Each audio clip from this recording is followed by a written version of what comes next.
Welcome to Late Start Piano. My name is Josh LaFleur. Today we're going to be going a reharmonization for beginners. So don't feel intimidated. Reharmonization is actually a pretty simple concept. Might take you a little bit to actually get comfortable with it and proficient, but it's a simple concept to understand. It's fun to practice. It's unique. It unlocks your creativity. It helps you with your music theory. There's a lot of benefits to it. Even if this is your first week playing the piano, I think it's a good idea to learn about reharmonization and just experiment on the piano in general. I'm not the type of player or the piano teacher who will just solely look at sheet music and only play from sheet music. I like to improvise. I like to teach about improvisation. I like to teach about reharmonization, writing your own songs if that's your thing. Just overall unlocking your creativity and being able to just express yourself musically on the piano. I think that's a huge benefit and a huge skill that musicians are lacking today overall. But piano players especially, because a lot of people, they play classical music where all they read from is sheet music. And I understand that there are exceptions, but we want to make sure we're not just looking at the sheet music, but also working on our creativity as a whole. So how are we going to demonstrate this and how we're going to work on this? Let's take a very simple melody like Twinkle Little Star. That's it. That'll be the melody we use, and we're going to reharmonize it, which means playing different chords underneath that same melody. So the easiest way to do this is just keep whatever melody note you're playing. Make sure that the chord underneath that you're using shares at least one of those notes, right? So the conventional way to do this would be playing all diatonic chords. It would sound something like this: C major, then we can go play G major, then we could do the A minor, G major, F major, C, G, and back to the C. That would be conventional and common because all those chords we play, C major, G major, A minor, F major, are all diatonic. They all belong naturally in the scale of C major, right? C major, D minor, E minor, F major, G major, A minor, B diminished, C major. All those chords, the C major, F, G, A, all belong in C. So that sounds pretty good. It sounds like it belongs. There's nothing wrong with playing it like this.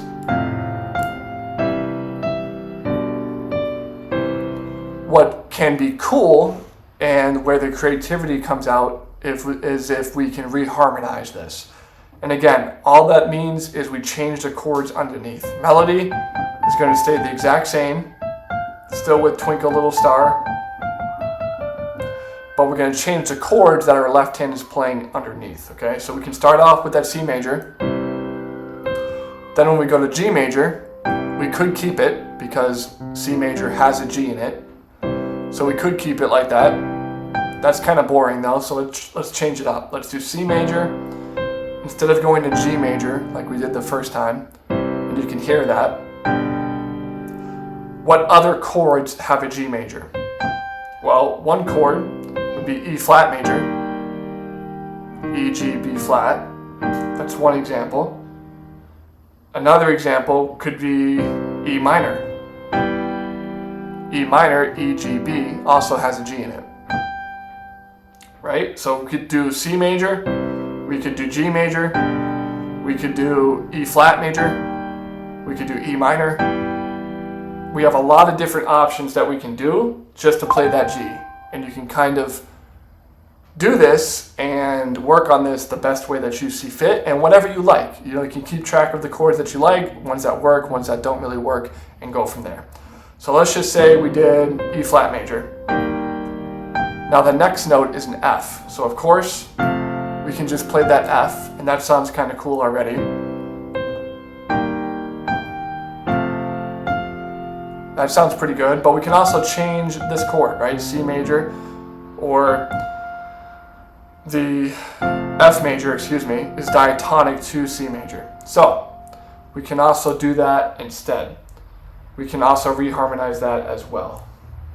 So we did C major, E flat. We could do F major like we said before. What other chords have F in it? Well, G7 has that F in there. We could do the F. We could do a B flat. B flat major has that F in there as well, so that would work. So we could do that G major 7.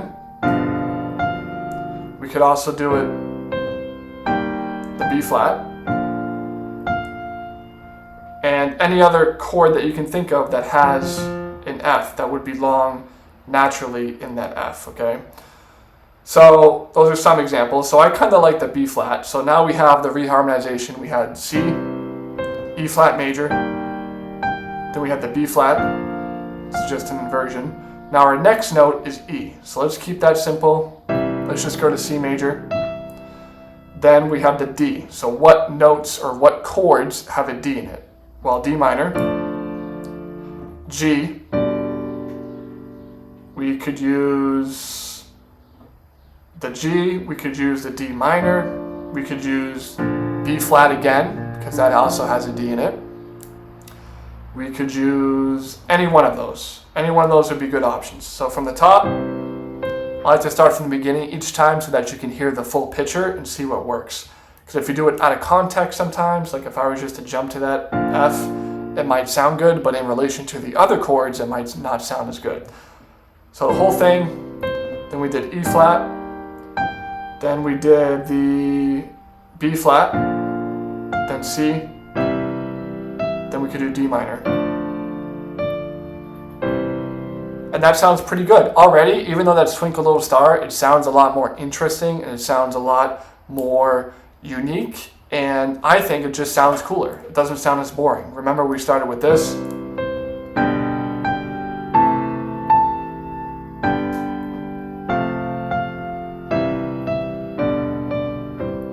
Right? All of those chords sound the exact same. Well, not the exact same, but they sound very bland. I think they sound very bland and boring, right? And you can hear the difference from the get-go. We do that even from that C to the G. Doesn't sound bad, it sounds okay, but this sounds a lot more interesting. Right? I think that sounds way more interesting. Then we did this, then we did back to the regular, D minor. That sounds a lot more interesting. And of course, that's just one option. We could change it again. Let's just do another example here quickly. And you don't have to change chords on every single note. Some you can just leave the same chord, right? So let's do one example like that really quick. So say we want to do, we did G, we did the E flat. Let's say we want to do something like, let's see, how about E minor instead? So instead of E flat major, we'll do E minor. So we can do this, start on the C. Sounds a lot sadder already. Then we could leave that and then change.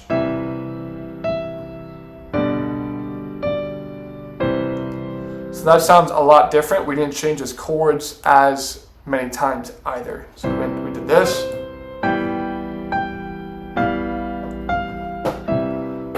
And again, not everything is going to sound good.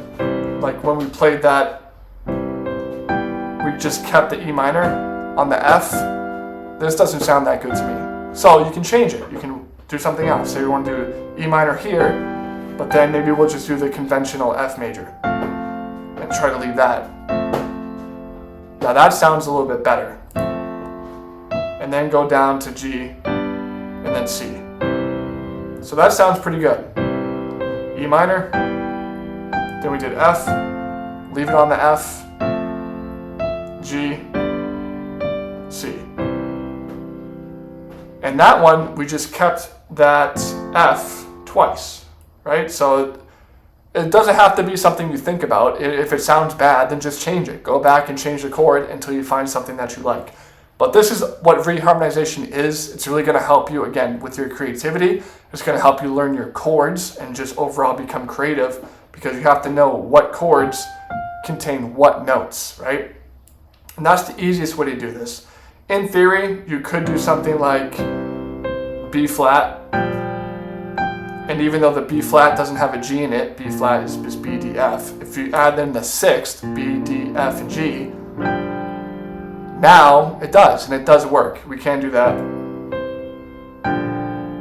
right? And the A, let's say we want to do A7, so we'll add in the G.